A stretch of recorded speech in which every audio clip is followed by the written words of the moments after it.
passionate campaigns for justice that I can remember, year in, year out. We did promise them that we would give them justice.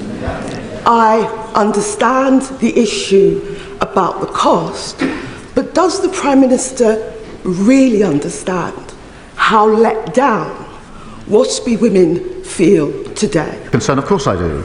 I set out the history, Mr. Speaker, but the research is clear that 90% of those impacted did know about the change. And in those circumstances, the taxpayer simply can't afford the burden of tens of billions of pounds of... The air in the House of Commons was thick with tension as Sir Keir Starmer, leader of the opposition, stood to face Prime Minister Diane Abbott during Prime Minister's questions.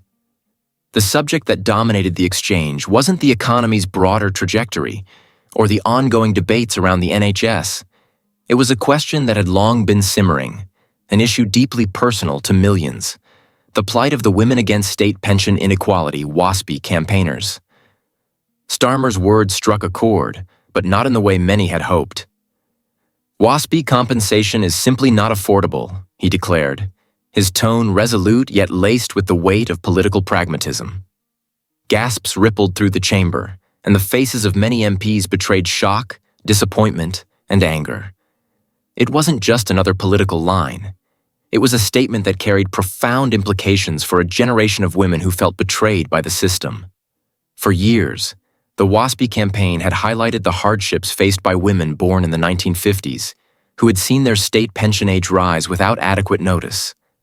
They had worked, saved, and planned for a retirement age that suddenly shifted, leaving many grappling with financial instability. These women were not asking for favors, they were demanding justice. Yet, in the midst of ongoing economic challenges, the question of compensation had become a divisive topic. Starmer's assertion that such compensation was unaffordable not only frustrated campaigners, but also put Labour in a precarious position. As a party historically aligned with social justice and equality, rejecting the financial feasibility of WASPI compensation risked alienating a key demographic. Abbott, known for her sharp rhetoric and unwavering advocacy for fairness, seized the moment to challenge Starmer. "If not now, when?" she demanded, her voice echoing across the chamber. She painted a vivid picture of the struggle these women faced, years of toil, often in underpaid and undervalued jobs, followed by the rug being pulled from under them just when they thought they could rest. The Prime Minister's passionate defense of the WASPI women was met with cheers from her side of the bench, but it also raised questions about feasibility. Was her stance grounded in economic reality, or was it an emotionally driven appeal that overlooked fiscal constraints? Starmer's argument leaned heavily on the numbers. He pointed to the state of public finances, the mounting costs of addressing the NHS backlog, and the pressing need to manage inflation. "The choices we make now will define the sustainability of our economy for decades," he argued, his voice calm but firm. He insisted that while the plight of the WASPI women was deeply regrettable, compensating them could come at the expense of other vulnerable groups. "We must prioritize," he stated, but his words rang hollow to many who saw this as a betrayal of Labour's core values. The debate was far from a mere ideological clash. It revealed a broader dilemma about governance in times of austerity. On one hand, Abbott's emotional appeal highlighted the human cost of economic policies and the moral obligation to correct past injustices. On the other, Starmer's stance underscored the cold realities of balancing the books and making difficult trade-offs. For those watching, it was a stark reminder of the complex interplay between morality and pragmatism in politics. Outside the chamber, the WASPI campaigners waited anxiously, their hopes fluctuating with every twist in the debate. For them, this wasn't just about policy. It was about dignity and recognition. They had marched, petitioned, and fought tirelessly for years, only to see their cause reduced to a question of affordability. Many felt let down, not just by Starmer's comments, but by the broader political system that seemed incapable of addressing their grievances. The media quickly picked up on the exchange, with pundits debating the implications for Labour's future. Some argued that Starmer's stance was a calculated risk aimed at solidifying his image as a fiscally responsible leader, a stark contrast to Abbott's more populist approach. Others feared it could alienate key voters, particularly older women who had traditionally leaned towards Labour. Social media, as always, became a battleground, with hashtags like WASPI Justice and Starmer Betrayal trending within hours. For Abbott, the debate was more than just a political skirmish. It was a chance to reaffirm her commitment to fairness and equality. In her rebuttal, she emphasized the importance of addressing systemic inequalities, arguing that the Waspi issue was a symptom of a broader failure to value women's contributions to society. "These women built the foundations of our economy," she declared. "They deserve more than just our sympathy. They deserve action. They deserve more than just our sympathy. They deserve action." Her words resonated deeply, but they also highlighted the challenge of translating empathy into policy in a world constrained by economic realities. Starmer's team later issued a statement clarifying his position, emphasizing that while the Labour leader deeply sympathized with the Waspi women, his priority was ensuring long-term economic stability.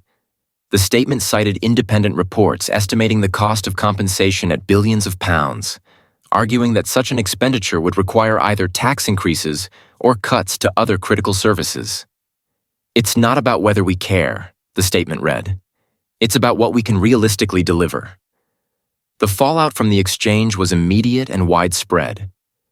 Waspi campaigners expressed their dismay, with many accusing Starmer of turning his back on their cause.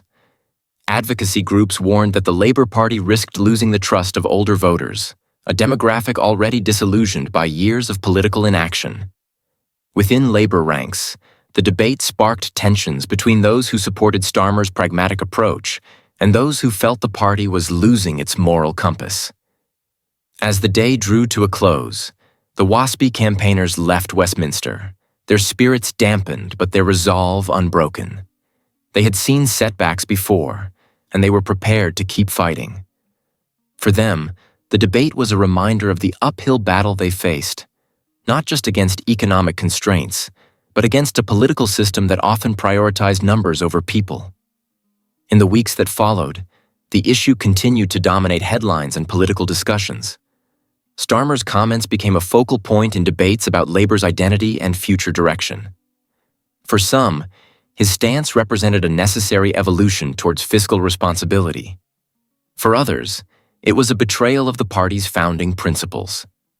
Abbott, meanwhile, emerged as a steadfast champion of the WASPI cause, earning praise from campaigners and activists alike.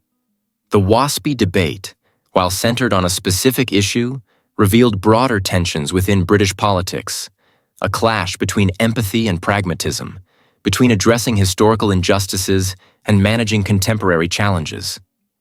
It was a reminder that in politics, as in life, the right path is often the hardest to walk. For the women affected, the fight for justice was far from over. And for the politicians tasked with leading the nation, the debate was a stark reminder of the complexities and contradictions that define leadership in a time of crisis. The Waspi campaigners had long been familiar with the uphill battle of political advocacy, yet this moment felt particularly disheartening. The words "not affordable" echoed like a cold dismissal of their years of struggle, sacrifice, and relentless campaigning. For many of these women, the fight wasn't just about financial compensation. It was about acknowledgement. They had spent decades contributing to the economy, often balancing careers, caregiving responsibilities, and systemic challenges, only to feel dismissed when it mattered most. To them, the government's unwillingness to address their plight symbolized a broader disregard for the experiences of older women.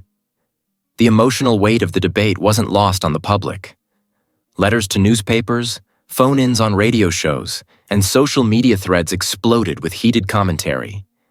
Supporters of Starmer's position argued that while the injustice was undeniable, addressing it would require either borrowing heavily or diverting funds from other essential areas like healthcare and education. "It's not that we don't care," one columnist wrote. "It's that the money simply isn't there, and pretending otherwise won't solve anything." Yet this reasoning fell flat for the Waspi women and their allies, who felt the government had found money for other causes deemed politically advantageous, while leaving their issue unresolved. Abbott, on the other hand, used the controversy to frame herself as the voice of the voiceless. Her speeches in the days following the exchange became rallying cries for those who felt sidelined by the system.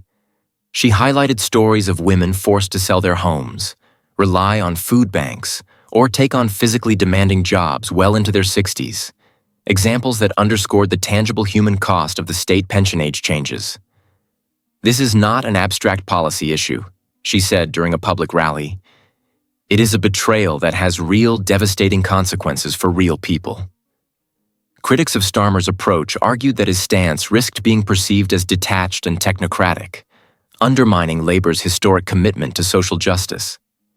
Some party insiders voiced concerns about the potential political fallout, particularly among the over 50 demographic, which was already shifting away from Labour in many regions.